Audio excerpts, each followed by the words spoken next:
Happy Thanksgiving. 이 귀한 추수감사 주일에 이렇게 함께 말씀을 나눌 수 있어서 저번 주는 감사했고 이번 주는 부담스러웠습니다. 긴장이 너무 돼서요, 어젯밤에 잠이 잘 오지 않았습니다. 그런데 저보다 더 긴장한 친구들이 있었던 것 같아요. 그걸 오늘 또 아름답게 찬양을 해준 우리 청소년부 또 찬양팀 멤버들인데, 우리 또 잘 3부까지 잘 마무리하자고 우리 격려의 박수로 좀 응원해 주셨으면 감사하겠습니다.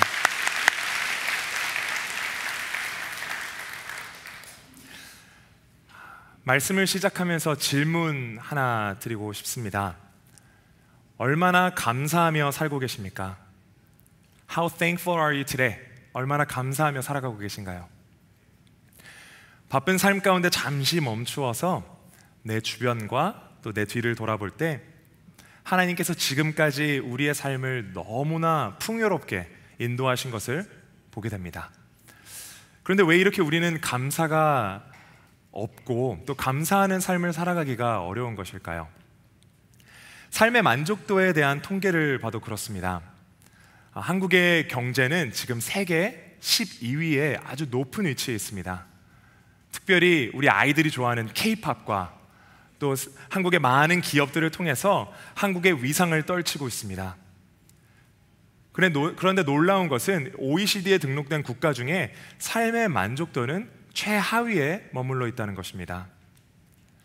이것은 우리의 삶의 만족도가 이미 우리가 누리고 있는 그런 것들과는 함께 가지 않는다라는 것으로 이해할 수 있습니다. 제게는 현재 5살 된 아들과 3살 된 딸이 있습니다. 저는 그 아이들을 어떻게 훈련시키냐면요, 다른 사람한테 무엇을 받을 때 항상 Thank you 라고 말하게 합니다. 감사합니다 라고 말하게 해요. 특별히 저희 가족이 함께 식사를 할 때도 음식을 맛있게 준비해 준 엄마한테 Thank you mommy 라고 해야 식사를 할 수 있습니다. 그런데 그렇게 말을 하고 나서요, 그 아이들이 밥을 먹으면서 만약에 이렇게 가정해 보기 원합니다. 그 아이들이 Thank you mommy 하고 밥을 먹기 시작합니다. 그러더니 엄마, 오늘은 좀 밥이 질어요.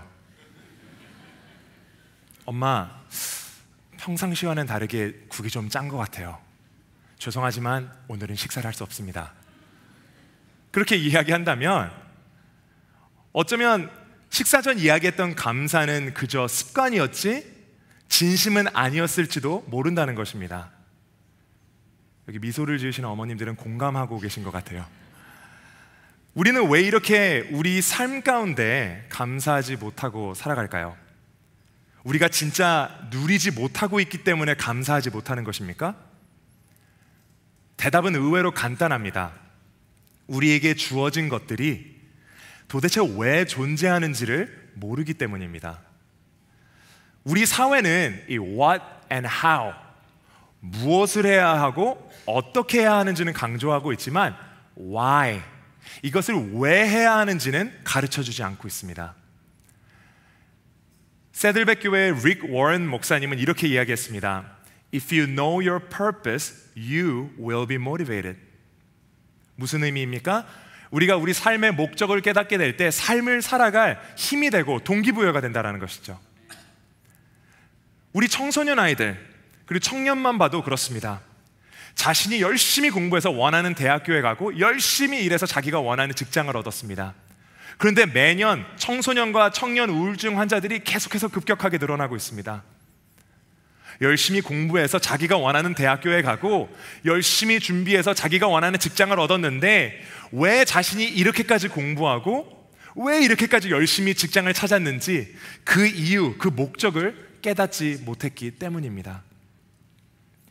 오늘 고린도후서 9장 8절로 12절 말씀을 저희가 함께 보았는데, 그 안에서 우리에게 주어진 것들이 도대체 무엇 때문에 존재하는지 이 why, 이 왜를 발견하는 시간이 되기 원합니다. 오늘 말씀에서 나누고 싶은 첫 번째는 이것입니다. 하나님께서 우리 삶에 허락하신 것들은 그분의 영광을 위하여 사용되어야 한다라는 것입니다. Everything that we have is for the glory of God. 감사의 본질, 오늘 설교 제목인 감사의 본질, 이 Essence of Thanksgiving은 우리가 받은 축복들, 즉 우리의 삶을 포함한 우리의 삶의 모든 허락된 모든 것들의 존재 목적을 깨닫는 데 있습니다. 그렇다면 우리 삶의 가장 큰 목적은 무엇일까요? 웨스트민스터 소요리 문답 제1항목은 인간의 첫째가 되고 가장 높은 목적이 무엇이냐 묻고 있는데 대답을 이렇게 합니다. 바로 우리의 삶이 하나님께 영광을 드리며 하나님으로 온전히 즐거워하는 것이다. 이 세상에 존재하는 모든 사람들은 두 가지 유형으로 나뉩니다. 크리스천이고 넌 크리스천이고 상관없이요, 두 가지 유형으로 나뉩니다. 첫 번째는 자신의 성을 쌓는 캐슬 빌더입니다. 자신의 스펙과 자신의 영광, 자신의 위치, 자신의 능력, 자신의 재물, 나의 성을 쌓아서 내가 그 성의 주인으로 그 성의 왕좌에 내가 앉아 있는 것입니다. 두 번째 유형의 사람은 하나님 나라를 쌓는 킹덤 빌더입니다. 그 성의 주인이 내가 아니고 하나님이신 것입니다.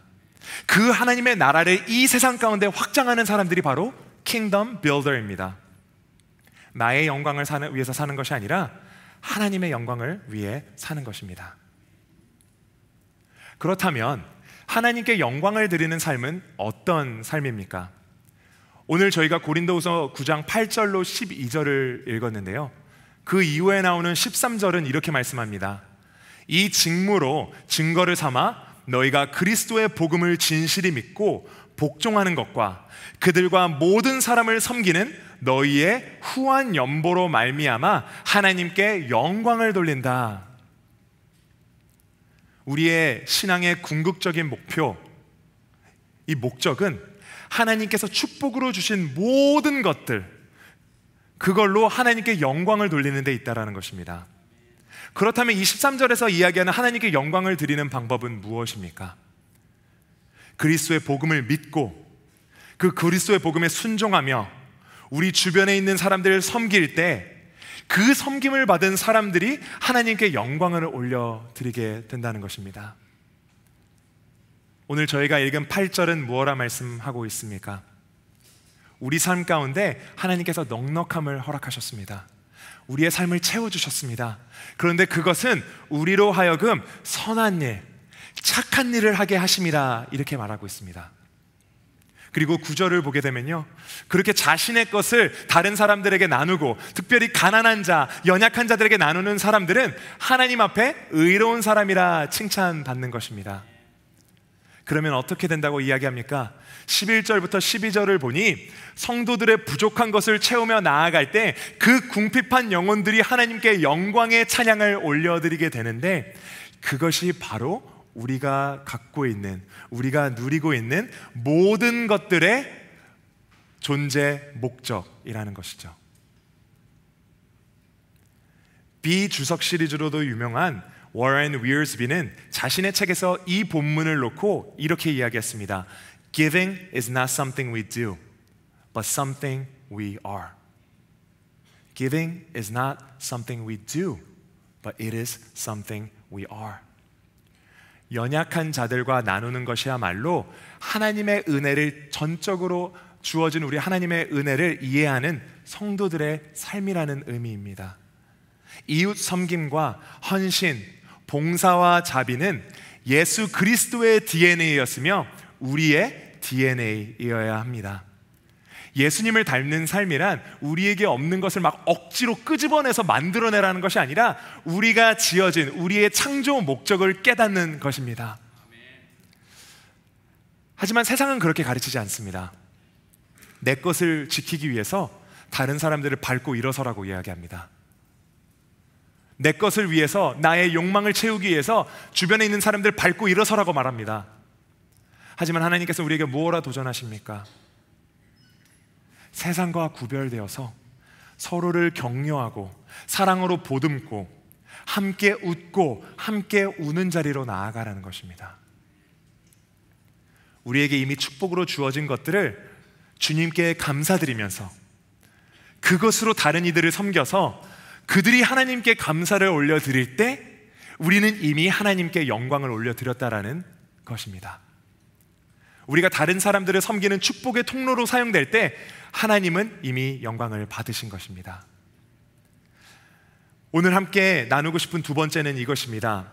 우리는 이웃을 사랑함으로 하나님께 영광을 돌릴 수 있습니다. We can glorify God through loving each other. 하나님께 영광을 돌리는 것은 우리가 이웃을 사랑함으로 할 수 있다는 것입니다. 많은 분들이 이웃을 섬깁시다, 불우이웃을 도웁시다 라고 생각하면 우리의 소유를 어떻게 다른 사람에게 주어서 그 사람을 좀 넉넉하게 해야겠다라고 초점을 맞추실 수도 있지만 사실 그것은 교회가 아니어도 할 수 있는 일입니다. 성도가 아니어도 할 수 있는 일입니다. 하나님께서는 성도로 부름받은 우리에게 그것 이상으로 우리의 이웃을 전심을 다하여 나의 온 힘을 다하여 사랑하라 말씀하고 계십니다. 요한복음 13장 34절로 35절은 이렇게 말씀합니다. 새 계명을 너희에게 주노니 서로 사랑하라. 내가 너희를 사랑한 것 같이 너희도 서로 사랑하라.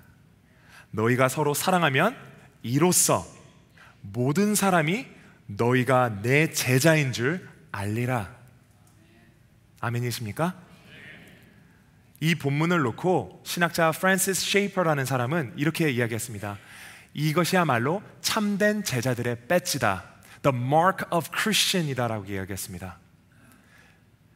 우리가 예수님의 제자인지 세상이 알 수 있는 것은요, 내가 교회를 열심히 다닙니다 라고 이야기해서가 아니라 우리가 어떤 일을 하고 어떤 무엇을 불우이웃에게 주었기 때문이 아니라 우리의 이웃들을 예수 그리스도의 마음으로 사랑했는가에 있는 것입니다. 우리가 길을 걷다가 랜덤하게 만나는 사람들한테요, 혹시 교회에 대해서, 혹시 크리스찬에 대해서 어떻게 생각하십니까? 라고 묻는다면 과연 우리는 어떤 대답을 들을까요?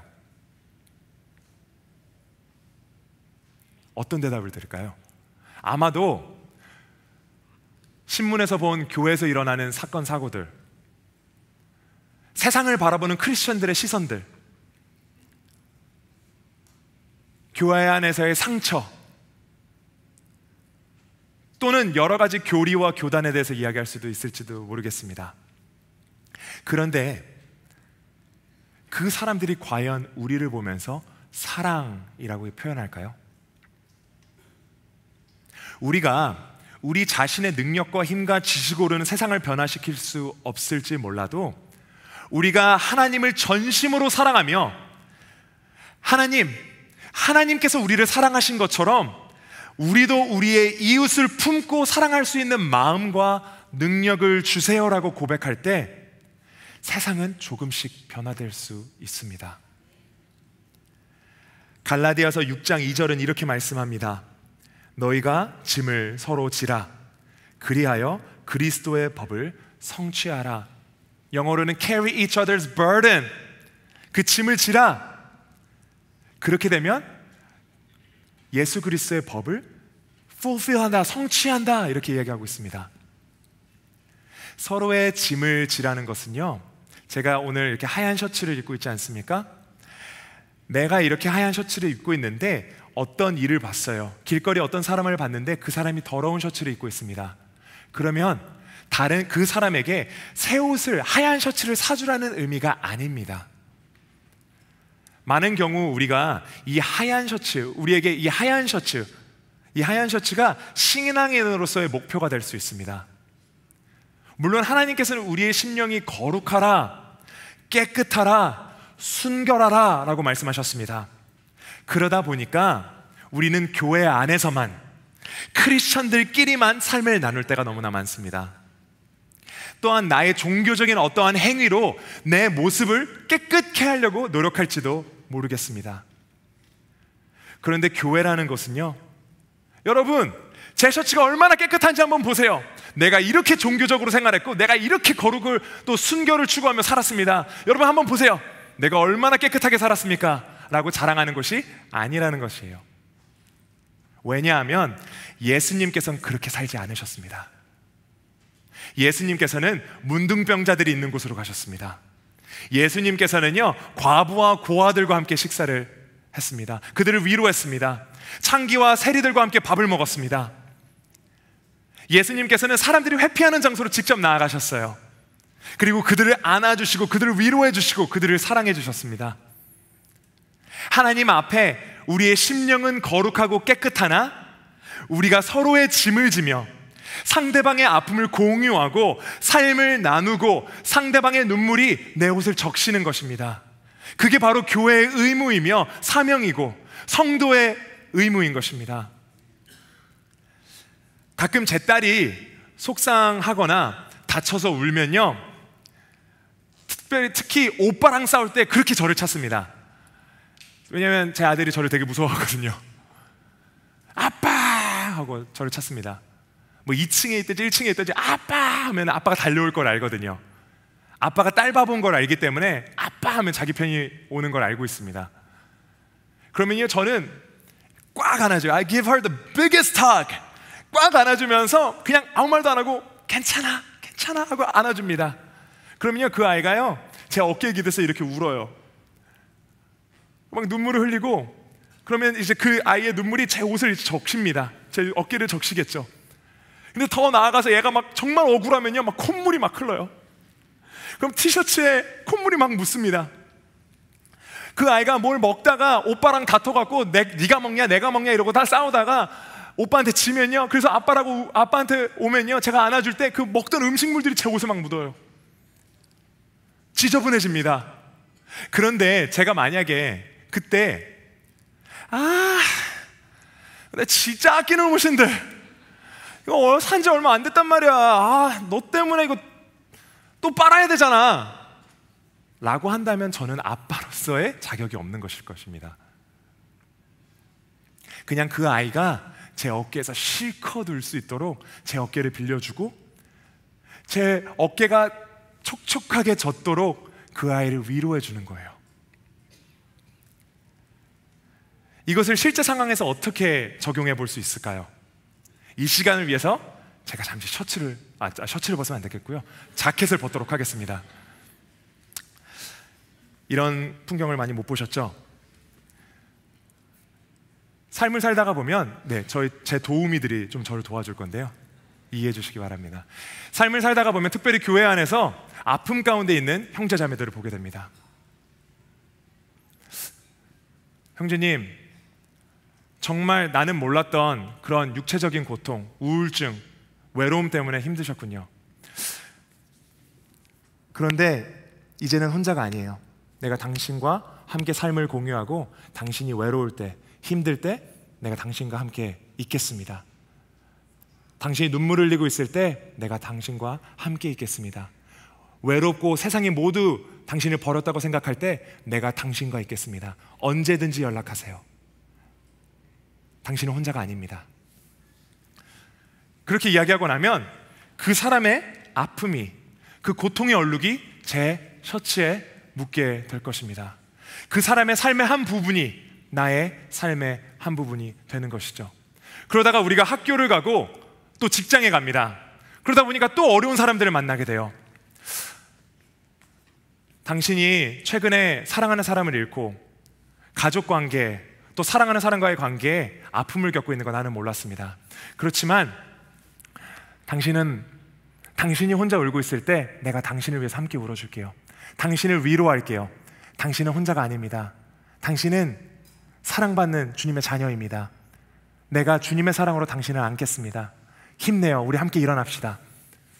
그러면 그 사람의 또 아픔이 또 나의 셔츠에 얼룩지게 될 것입니다. 마지막으로 우리가 자주 가는 공동체, 순모임, 또 친구들과의 모임에 가게 돼요. 그렇게 모임에 가면 또 연약한 사람들을 만나게 됩니다.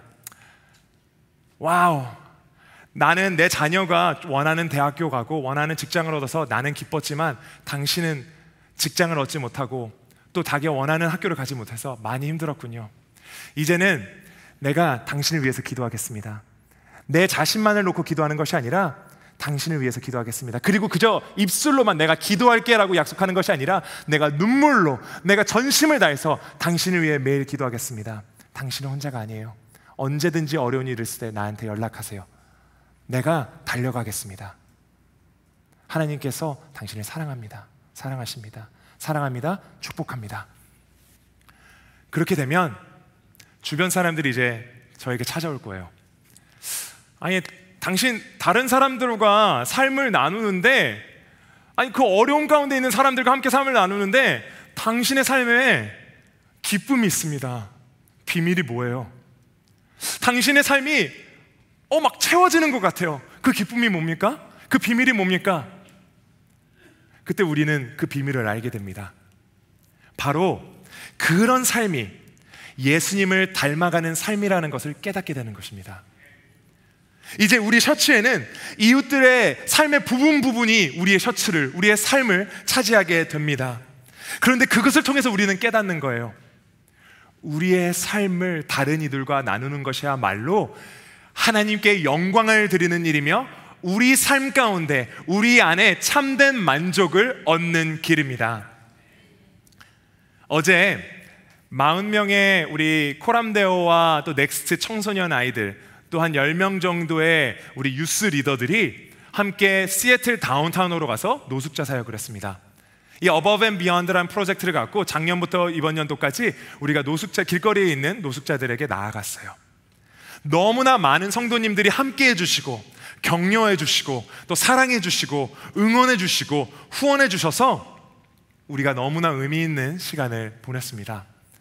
특별히 이 코너스 많은 어르신들이 직접 손으로 만들어주신 이 모자와 목도리 또 양말, 그것들을 우리 길거리에 있는 형제 자매님들한테 나누어 줄 때 그 사람들의 입에 미소가 번지면서 Thank you, thank you, praise God 하고 너무 기뻐하는 모습을 우리 아이들이 보았어요.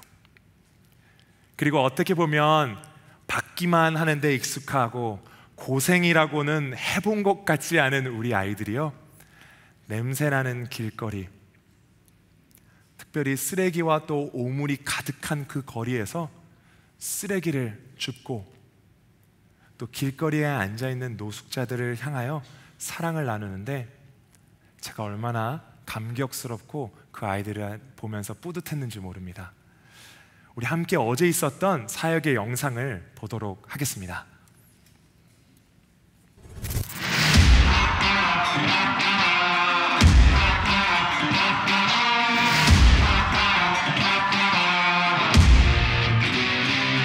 Father, I pray that through us really sharing this love package with the people, Father, I pray that you would use us as a salt and light to deliver not only the materials that we prepare, but Father God, the heart of Jesus, the love of Jesus to those people.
I learned that sometimes it's better to give than receive. Sometimes there are a lot of people in need and that we should help those in need. Given the opportunity and being able to experience something like this, I think really sets the bar where I should be and what I should look forward to.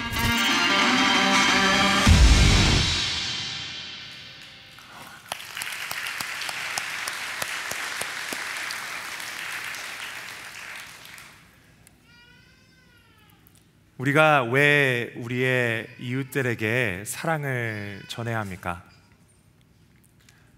우리가 이름도 알지 못하는 사람, 아예 얼굴도 본 적이 없는 사람들을 위해서 우리가 왜 길거리로 나아가야 합니까? 아니 어차피 도시 하는 데서 치울 텐데, 도시에서 치울 텐데 왜 우리가 직접 나아가서 길거리에 있는 쓰레기와 그런 더러운 오물들을 치워야 합니까? 우리가 왜 그렇게 해야 할까요? 예수님께서 바로 그렇게 우리를 사랑하셨기 때문입니다.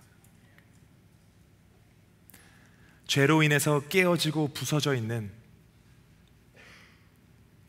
정말 바울의 표현을 빌리자면 오물보다 못한 우리를 위해서 그 거룩한 하늘 보좌를 포기하시고 이 땅에 내려오셔서 연약함 많은 인간의 몸을 입으시고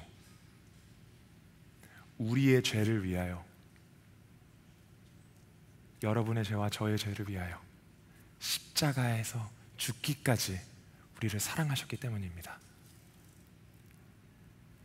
우리가 눈물 흘리고 있을 때 우리의 눈물을 닦아주셨습니다. 우리가 아파서 고통하고 신음하고 있을 때 우리와 함께 울어주셨어요.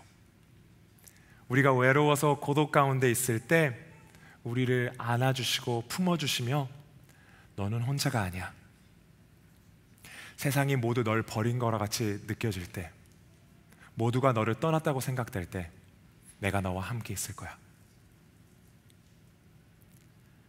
이렇게 우리를 떠나지 않고 함께 해주신 그 예수님의 무조건적인 사랑, 그 은혜를 받았기 때문에 우리는 나아가야 하는 거예요. 요한복음 13장 34절을 우리가 한 목소리로 함께 읽으며 말씀을 마무리하기 원합니다.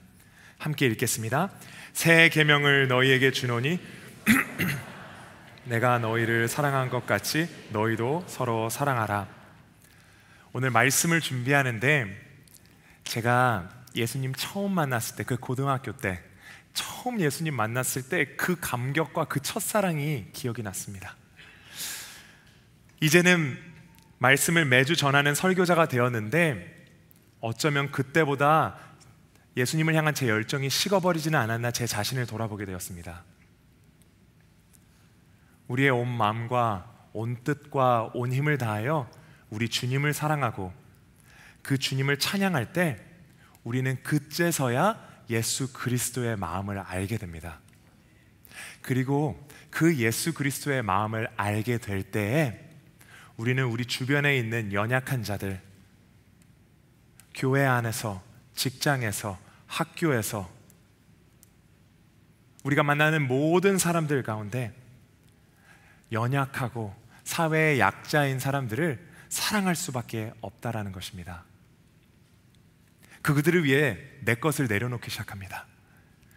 그들을 위해 내 삶을 나누기 시작합니다. 그들과 함께 울어주고 함께 웃어주게 되면 내 구원의 감격을 그들도 느낄 수 있게 되는 것입니다. 그리고 그것이 바로 하나님께 영광을 드리는 삶의 열쇠인 것입니다. 말씀을 마무리하기 원합니다. 어떤 찬양을 마지막에 하나님께 올려드리면 좋을까, 우리가 함께 찬양하면 좋을까 고민하던 가운데 예전 찬양이 하나 떠올랐습니다. 거룩하신 하나님, Give Thanks 라는 찬양입니다. 많이 아실 거라 생각합니다. 이 찬양을 반복해서 들으면 제가 따라 부르는데 그 안에 마음의 감격이 있었어요. 눈물이 흐르기 시작했습니다. 예전 찬양에다가 화려하지도 않고 반복적으로 들려지는 가사 가운데 제 눈에서 눈물이 막 흐르기 시작했어요. 우리가 함께 이 찬양을 할 때 우리의 연약함 가운데 우리를 사랑해 주셨던 그 예수 그리스도의 손길을 우리 모두가 다시 경험했으면 좋겠습니다. 그리고 이제는 우리가 그 감사한 마음을 갖고 우리의 삶을 주변에 있는 이웃들에게 나누는 믿음의 성장을 함께 이루어가길 소망합니다. 우리 함께 그런 고백 갖고 함께 찬양하며 나아가도록 하겠습니다.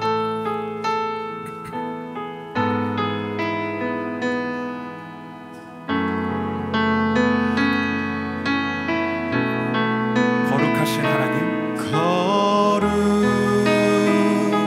거룩하신 하나님, 주께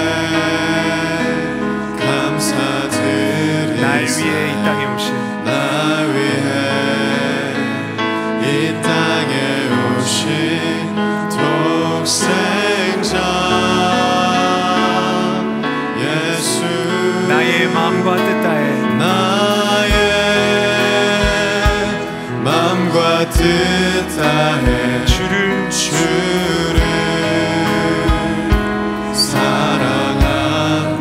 날 위하여 이 땅에 오신 예수 그리스도를 찬양합니다. 주님께서 우리를 위해 무엇을 하셨습니까? 내가 약할 때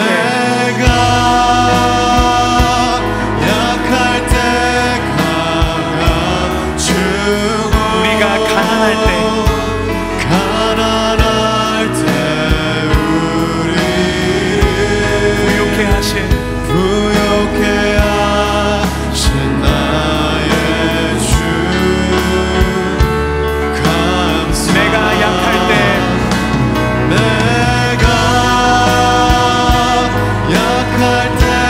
강함 주고 가난할 때 우리를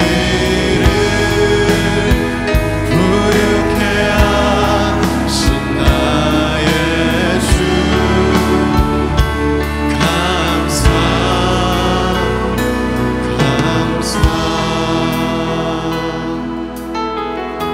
Give thanks. Give thanks with a grateful heart. Give thanks to the Holy One. Give thanks because He's given Jesus Christ. 우리 진심으로 찬양할 때 우리 가슴에 손을 얹고 찬양하겠습니다. Give thanks with a grateful heart. Give thanks to the Holy One. Give thanks because He's given Jesus Christ, His Son. And now let the weak say I'm strong.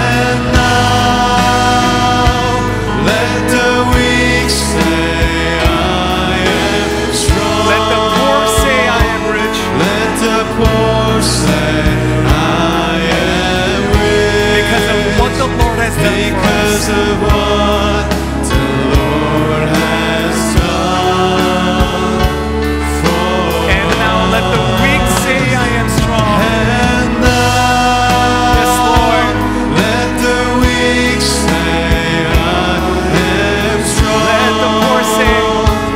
Let the poor say I am weak. Because of what the Lord has done. Because of what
하나님 감사합니다.